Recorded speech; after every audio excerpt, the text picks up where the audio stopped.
Hey guys, I'm Ethan Moore from Stockman Supply. I was talking to a gentleman on the phone, and I'm sorry I don't remember your name, but I know that you had a Flatmaster that you have had for a lot of years, and you've had a little bit of trouble with the sandpaper not staying on the Flatmaster. So there's a couple things that we can look at that just do a little bit of troubleshooting.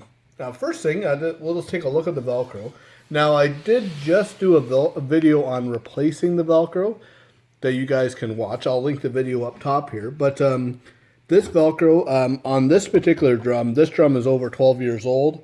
As long as this drum is used properly, like not set above the table, essentially that Velcro is going to last indefinitely. So in this case, the Velcro is good. I could serve to blow it out with some air just to get it a little bit cleaner, but it's fine. The way you're going to know that it's not fine, if you can notice some obvious melting areas, and that'll be caused by heat, which means the drum is set too high, which is an issue. So, it's sometimes all about how you put the sandpaper on. A lot of guys question whether you should start the sandpaper on this side or this side. Really doesn't make a difference with how the drum sands, but it does kind of change which side you should be sanding from, I should say. So I've done a video on this in the past. This is just me finding the angle here.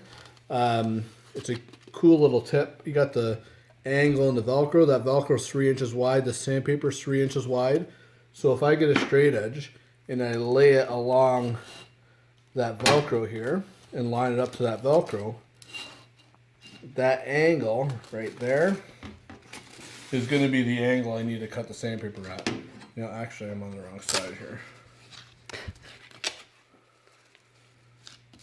There we go. Right like that. So we'll line up that angle. Now what I've done here, you notice on the very top I got a square edge on it. That's actually a good thing to do because that will help the sandpaper stay on the drum a little bit better. I have a magic marker somewhere here. Okay, we got our magic marker here. We're just going to line it, make a line along the straight edge, and I'm going to cut it along that line with some snips. I like to use snips rather than scissors because the sandpaper can be really hard on scissors here. And my wife has yelled at me before for using her good scissors, and I wrecked them. So anyways, you got that angle here. That angle's going to go up against the side of the drum like this. And that will roll on there. And there you go. So you're going to wrap this on just like this. Don't know if I have enough sandpaper to wrap the whole drum. I should.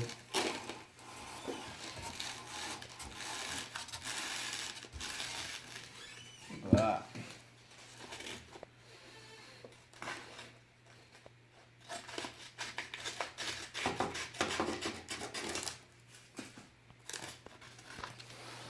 Cut that off square. So cutting it off square like that will make a really big difference with keeping that sandpaper on the drum. Now, if you're looking at this drum, the top of the drum will always be spinning towards the operator like this. So if you look right here, this edge of the sandpaper, that end is spinning towards me. If that's lifted up a little bit, it can catch the top like that, and that will cause that sandpaper to rip off. Now, as the sandpaper gets older, like if it's sat on your shelf for a long time, sometimes it'll develop a little bit of a curl to it, and it'll be more likely to be lifting up a little bit on the end. A foolproof way to eliminate that issue is to get some masking tape and just, here we go, put it right on the end here, wrap this tape all the way around the drum.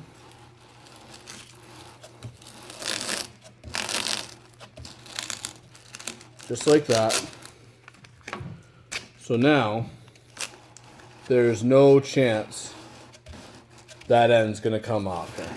It's done there indefinitely. So until you remove that tape, this sandpaper is not going to come off. Just make sure you have the tape put down properly here, of course. So now if I am sanding past the end, which I'm going to do a video on in the future, you are going to sand beyond this end here. And yeah, so a couple things. Yeah, make sure your Velcro is good and clean. Make sure it's not melted. It can be replaced if you need to. Cut the ends off square like that right here. And if you have old sandpaper, sometimes it helps just to run some masking tape along that one side here. So yeah, hopefully that helps you out. If anybody has any other questions, you can email me at info@stockhamsupply.com or just comment on the video. And if you want to see future videos, please subscribe. Thank you very much.